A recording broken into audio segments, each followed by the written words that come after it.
Hello दोस्तों, स्वागत है आपका हमारे YouTube channel mission lecturer UK 2025 पर।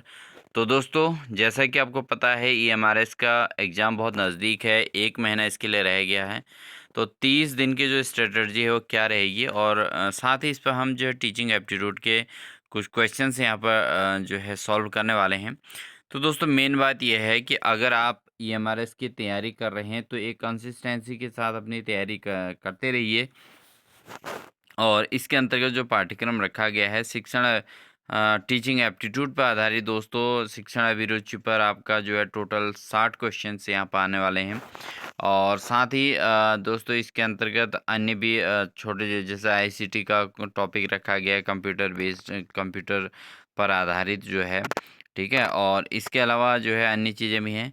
तो आप क्या कीजिए कि इसके लिए एक कंसिस्ट होकर सभी टॉपिक्स को थोड़ा थोड़ा कवर कीजिए, साथ ही करंट अफेयर को भी थोड़ा-सा सुन लीजिए, ठीक है? तो मतलब एक विशेष तैयारी इसके अंतर्गत आपको चाहिए। और फाइनली जो है इसमें टॉप जो है 10 लिस्ट में आना है, यानी कि आपको यहाँ पर जो है एक पद के लिए 10 की सीट में आना है। 10 गुने के अंतर्गत आपको फाइनली इसमें आना होता है, ठीक है? तो एक बेहतरीन प्रिपरेशन करेंगे तभी जाके ये पॉसिबल हो पाएगा। तो इसी के अंतर्गत हम यहाँ पर क्लास कराएँगे टीचिंग एप्टीट्यूड से संबंधित इम्पोर्टेंट क्वेश्चंस को हम यहाँ पर लेके आएँगे। तो इसलिए जो है आप हमारी क्लास को भी डेली वॉच करेंगे, तो आपको एक प्रिपरेशन में मजबूती देखने को मिलने वाली है। तो बिना स्किप किए पूरी क्लास को ज़रूर वॉच करना, साथ ही चैनल पर नए हैं तो चैनल को सब्सक्राइब कर लीजिएगा दोस्तों, क्योंकि यहाँ से काफ़ी आपको हेल्प मिलेगी आपका शिक्षण अभिरुचि से संबंधित और अन्य प्रकार के सभी प्रकार के क्वेश्चन की प्रैक्टिस सेट हम यहाँ पर लाएंगे। तो 30 दिन के अंतर्गत अब अगर हम लगातार प्रैक्टिस सेट करते हैं तो एक अच्छी प्रिपरेशन देखने को मिल जाएगी, ठीक है दोस्तों। इसलिए बिना स्किप किए पूरी क्लास को ज़रूर वॉच कीजिएगा, साथ ही चैनल पर नए हैं तो चैनल को सब्सक्राइब ज़रूर कर लीजिएगा। तो लेते हैं आज का पहला क्वेश्चन दोस्तों, शिक्षण का अंतिम उद्देश्य क्या होता है? तो आपका क्वेश्चन है, शिक्षण का अंतिम उद्देश्य क्या है? फाइनल एम ऑफ टीचिंग, ठीक है। कंप्लीट सिलेबस या मेंटेन डिसिप्लिन, पाठ्यक्रम पूर्ण करना है, या मेंटेन डिसिप्लिन यानी कि अनुशासन बनाए रखना है, या bring desirable change in behaviour, या वांछनीय आचरण में परिवर्तन लाना है, या गिव इन्फॉर्मेशन ओनली, केवल सूचना देना है। तो दोस्तों, शिक्षण का जो अंतिम उद्देश्य रहा है वो रहा है आपका वांछनीय आचरण परिवर्तन लाना, ठीक है। Bring desirable change in behaviour, ठीक है। तो ये जो है शिक्षण का उद्देश्य, अंतिम उद्देश्य होता है कि बालक के व्यवहार में क्या करना है, बालक के व्यवहार में परिवर्तन लाना, ये शिक्षण का अंतिम उद्देश्य होता है दोस्तों, ठीक है नहीं।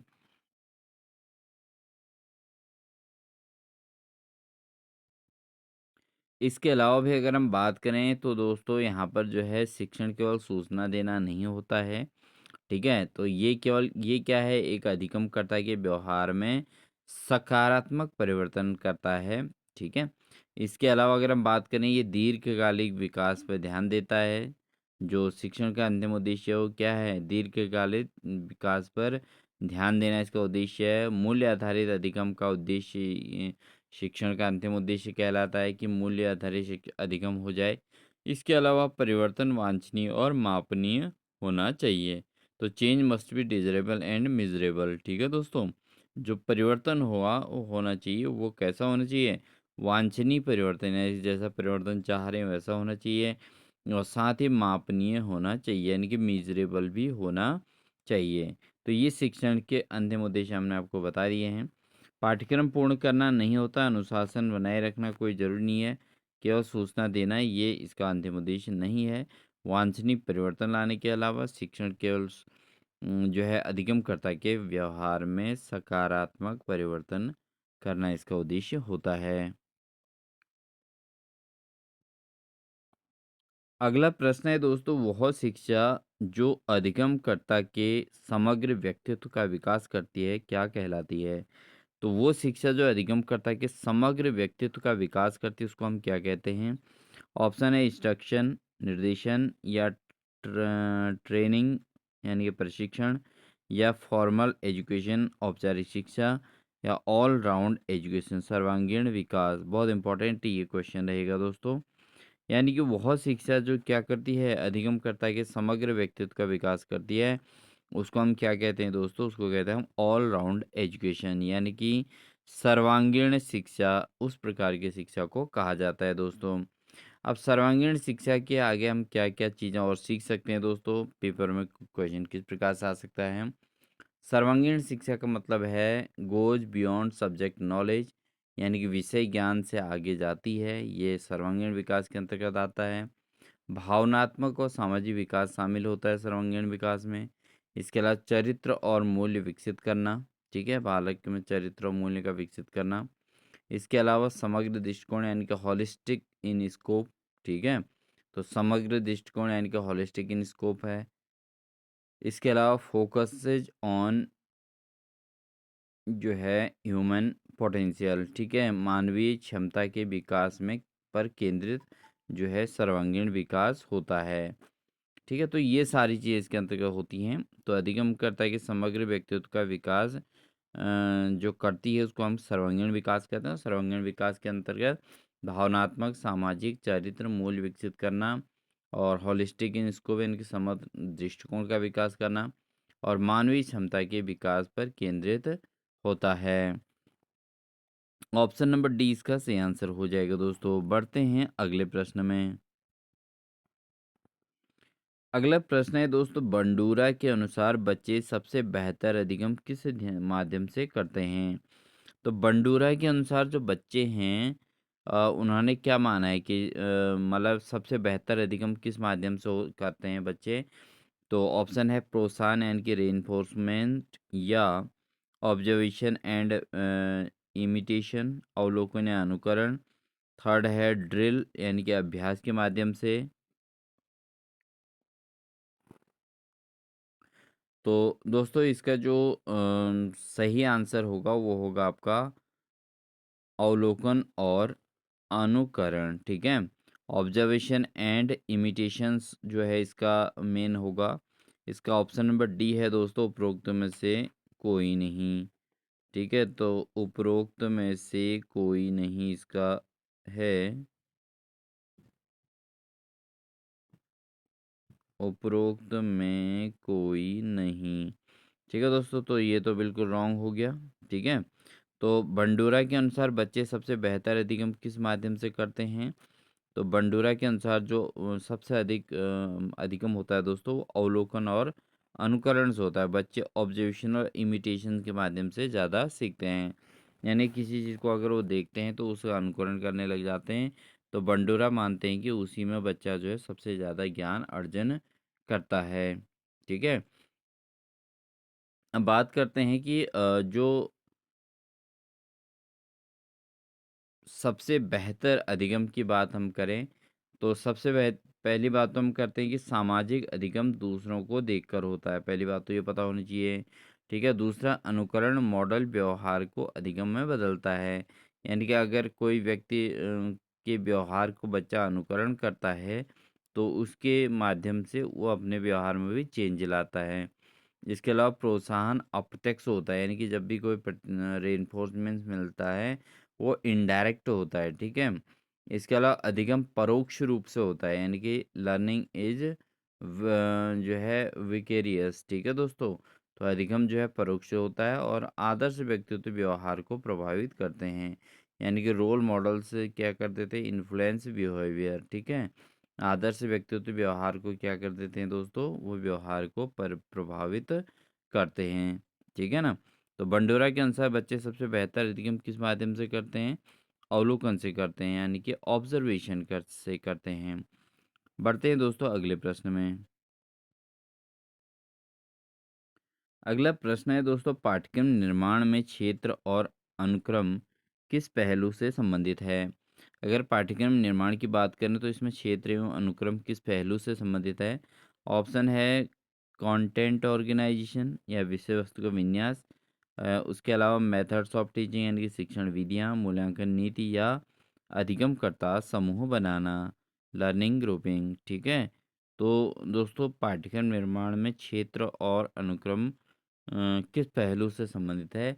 क्षेत्र और अनुक्रम की अगर बात करें तो दोस्तों यह है विषय वस्तु का विन्यास, यानी कि कंटेंट ऑर्गेनाइजेशन हम इसको कह सकते हैं। तो ये आपका सही आंसर हो जाएगा, यानी कि विषय वस्तु का विन्यास पाठ्यक्रम के निर्माण में क्षेत्र एवं अनुक्रम के पहलू के तौर पर जाना जा सकता है। अब बात करते हैं दोस्तों क्षेत्र की बात करें तो विषय वस्तु की व्यापकता की बात होती है। जहाँ पर क्षेत्र की बात आती है विषय वस्तु के पाठ्यक्रम निर्माण में, क्षेत्र का अर्थ है विषय वस्तु की व्यापकता। और दूसरा अनुक्रम, अनुक्रम का अर्थ क्या होता है दोस्तों? विषयों का तार्किक क्रम। ठीक है, कोई भी विषय है तो उसको तार्किक रूप में लिखना अनुक्रम कहलाता है।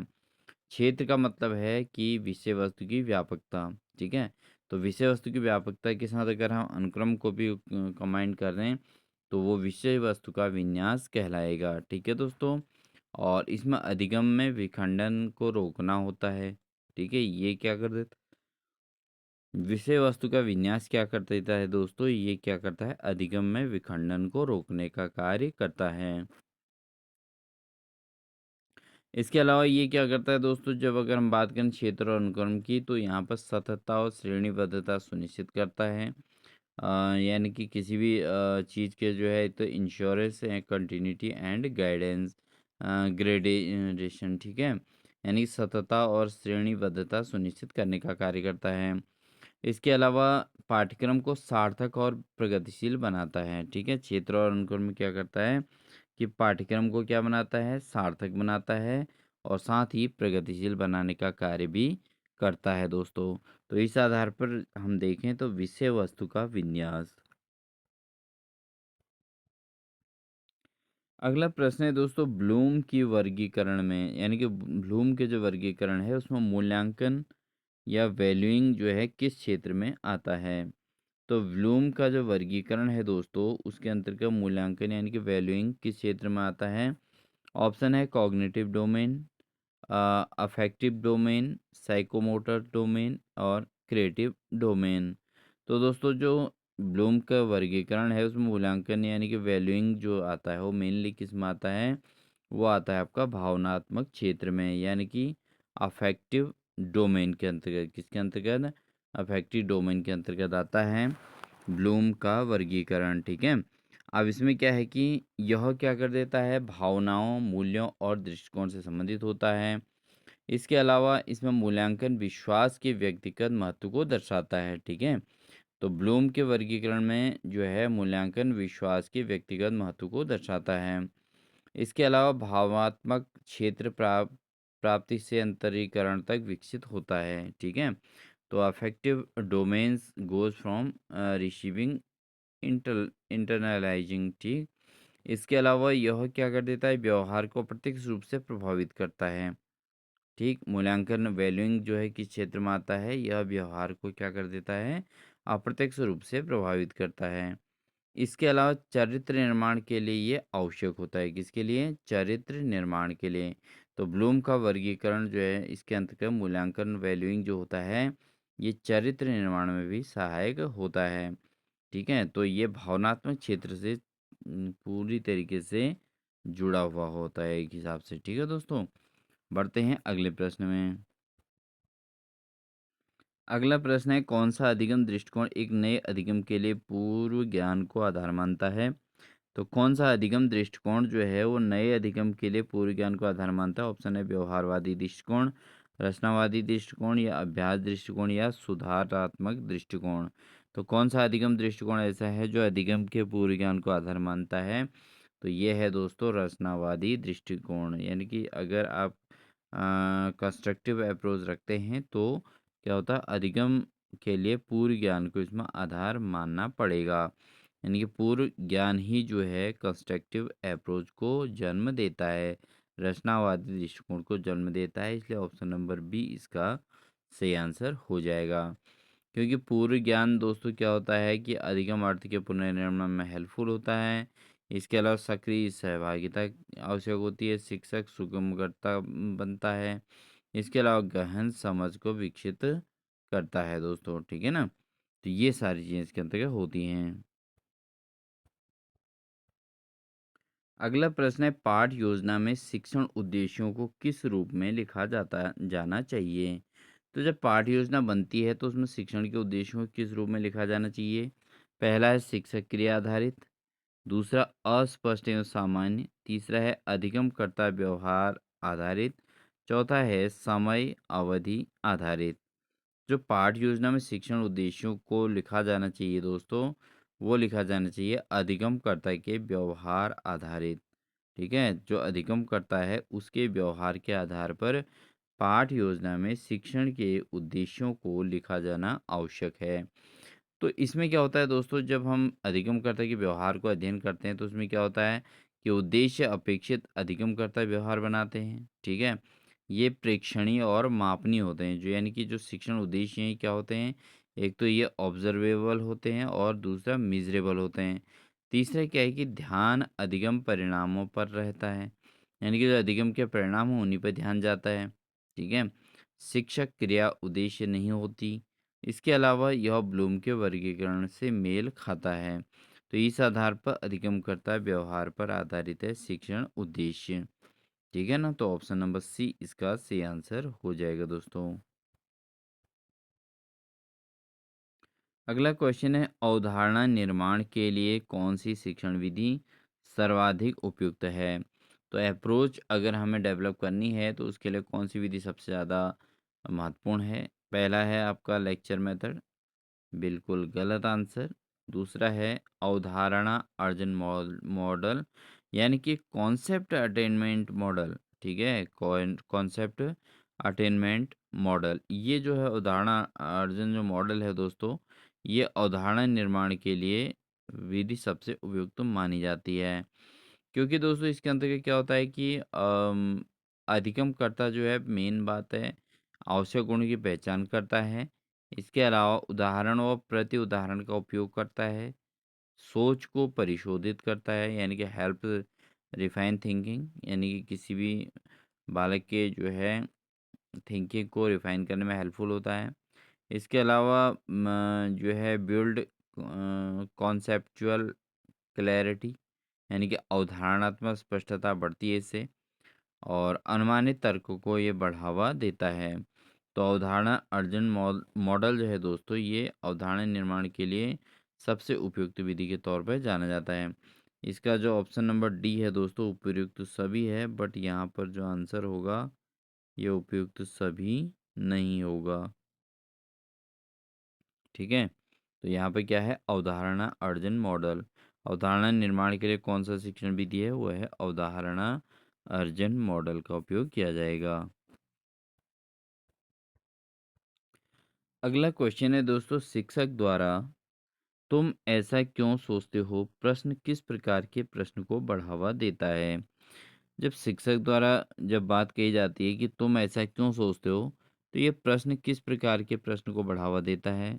पहला है क्लोज एंडेड, दूसरा है डाइवर्जेंट, तीसरा है रिकॉल, चौथा है पंक्चुअल। तो ये फैक्चुअल। ठीक है दोस्तों, तो तुम ऐसा क्यों सोचते हो, ऐसा शब्द जो है किस प्रकार के प्रश्न को बढ़ावा देता है दोस्तों? ये बढ़ावा देता है आपका डाइवर्जेंट को, यानी कि अपसारी अपसारी थिंकिंग को, अपसारी चिंतन को। क्योंकि एकल उत्तर के आगे तर्क को बढ़ावा देता है ये। ठीक है, कि तुम ऐसा क्यों सोचते हो भाई, है ना, अनेक दृष्टिकोण के लिए जगह बनाता है, मेन बात तो ये है। इसके अलावा रचनात्मकता को बढ़ावा देता है, यानी कि क्रिएटिविटी को भी इम्प्रूव करता है। तो ये किस प्रकार का चिंतन, तुम ऐसा क्यों सोचते हो, ये जो प्रश्न पूछा जाता है दोस्तों, ये क्या है, ये एक डाइवर्जेंट थिंकिंग है। ठीक है, कैसी है, डाइवर्जेंट थिंकिंग, यानी कि अपसारी चिंतन है, जो रचनात्मकता को बढ़ावा देती है और दृष्टिकोण के अनेक दृष्टिकोणों के लिए जगह बनाती है। ठीक है दोस्तों, तो ऑप्शन नंबर बी इसका क्या हो जाएगा, सही आंसर हो जाएगा। अगला प्रश्न है, किसी परीक्षण की वैधता किस गुण को दर्शाती है? तो कोई भी परीक्षण है तो उसकी वैधता किस गुण को दर्शाती है? पहला है वह यह वही मापता है जिसके लिए बनाया गया है। दूसरा है यह शीघ्र परिणाम देता है। तीसरा है इसे संचालित करना सस्ता है। चौथा है इसे यह गुमनामी सुनिश्चित करता है। तो जो परीक्षण की वैधता को जो है किस गुण को दर्शाती है पूछा गया है, किसी भी परीक्षण की वैधता किस गुण को दर्शाती है? तो दोस्तों ये दर्शाती है, ये मापती है कि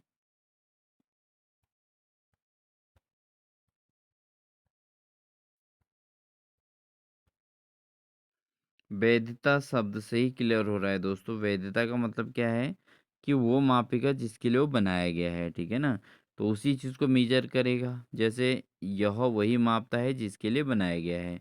तो जो चीज़ जिसके लिए बनाई गई है अगर उसी चीज़ को मेजरमेंट करती है तो इट मीन्स वो चीज़ क्या है, वो वैध है, ठीक है दोस्तों? वो उसकी वैधता है, यानी कि वो एक्यूरेसी को चेक कर रहा है। ठीक है, तो to measure what is it intended to measure, ठीक है? तो जिसके लिए ये बनाया गया है, तो ऑप्शन नंबर ए इसका सही आंसर हो जाएगा। क्योंकि वैधता का मतलब क्या होता है दोस्तों? वैधता का मतलब होता है शुद्ध मापन, किसी भी चीज़ का शुद्ध मापन। परीक्षण उद्देश्यों से एक तो मेल खाना चाहिए, ठीक है? तो उसको परीक्षण की वैधता कहते हैं। इसके अलावा परीक्ष वैधता के बिना परिणाम भ्रमित करते हैं। अगर विदाउट वैलिडिटी हो तो उसमें रिजल्ट क्या करेंगे? मिसलीड करेंगे। इसके अलावा विश्वसनीयता आवश्यक पर पर्याप्त नहीं। इसमें क्योंकि देखो विश्वसनीयता है तो सही, लेकिन पूरी तरीके पर्याप्त नहीं है कि मतलब परीक्षण सही से हो रहा है, नहीं हो रहा है, ठीक है? इसके अलावा व्याख्या की गुणवत्ता को दर्शाती है वैधता, ठीक है? तो इसलिए ऑप्शन नंबर ए इसका सही आंसर हो जाएगा। अगला प्रश्न है दोस्तों, कक्षा प्रबंधन में कौन सा कौशल केंद्रीय है? तो कक्षा प्रबंधन अगर करना है तो कौन सा कौशल केंद्रीय है? कहानी सुनाना कोई ज़रूरी नहीं है, प्रोत्साहन नहीं, बैठने की व्यवस्था नहीं, नेत्र संपर्क व अवलोकन। तो कक्षा प्रबंधन में क्या चीज़ मेन है? देखो हम बैठने की व्यवस्था पर भी नहीं, वो नहीं रह सकते हैं। प्रोत्साहित कर करके हम कक्षा प्रबंधन सही करें ऐसा सही नहीं है। कहानी सुना के बच्चों का टाइम पास करें वो भी ठीक नहीं है। हमें क्या करना है? हमें बच्चों से आई कांटेक्ट रखना है, यानी कि आई कांटेक्ट एंड मॉनिटरिंग, और उनको देखना है, ठीक है ना? तो ये कक्षा प्रबंधन का कौशल केंद्रीय है, ठीक है? तो क्या होना चाहिए इसमें? नेत्र संपर्क होना चाहिए और अवलोकन होना चाहिए। तो यही सबसे बेस्ट है। इससे क्या होगा दोस्तों? अनुशासन बिना कठोरता सुनिश्चित हो जाएगी, ठीक है ना? अगर हम कठोरता करके अनुशासन करें तो वो क्या ही अच्छा है। लेकिन अगर हम बिना कठोरता किए ही अनुशासन बना दें तो वो एक गुण है शिक्षक का। इसके अलावा जो प्राकृतिक नेतृत्व, इससे क्या होगा? नेचुरली एक अथॉरिटी मैच्योरली आएगी, ठीक है? इसके अलावा इसमें क्या होगा? सावधानी और सतर्कता बढ़ती है इसमें, ठीक है? तो ये सारी चीज़ें होती हैं, तो नेत्र संपर्क और अवलोकन के द्वारा जो है कक्षा का प्रबंधन करना केंद्रीय कौशल के अंतर्गत आता है। अगला प्रश्न है, भावात्मक क्षेत्र का सर्वोच्च स्तर कौन सा है? अगर हम बात करें दोस्तों भावनात्मक क्षेत्र का सर्वोच्च स्तर कौन सा है? ऑप्शन है ग्रहण, प्रतिसाद, मूल्यांकन या चरित्र निर्माण। तो अगर भावनात्मक क्षेत्र के उच्चतम स्तर की बात करें तो दोस्तों वो है आपका चरित्र का निर्माण करना। क्या है? करेक्टराइजेशन। यानी कि अगर आप भावनात्मक क्षेत्र में एक अच्छी उपलब्धि प्राप्त करना चाहते हैं तो सबसे पहले चरित्र का निर्माण होना जरूरी है। क्योंकि चरित्र जो होता है वो व्यक्ति के व्यवहार को सुसंगत बनाता है। इसके अलावा गहन अंतरीकरण परिलक्षित करता है। आजीवन आचरण में दिखाई देता है चरित्र, ठीक है? इसके अलावा मूल्य आधारित शिक्षा का लक्ष्य इसके अंतर्गत होता है। तो ऑप्शन नंबर डी इसका क्या हो जाएगा दोस्तों? सही आंसर हो जाएगा। तो दोस्तों ये थी हमारी आज की क्लास। आई होप आपको हमारी ये क्लास अच्छी लगी होगी।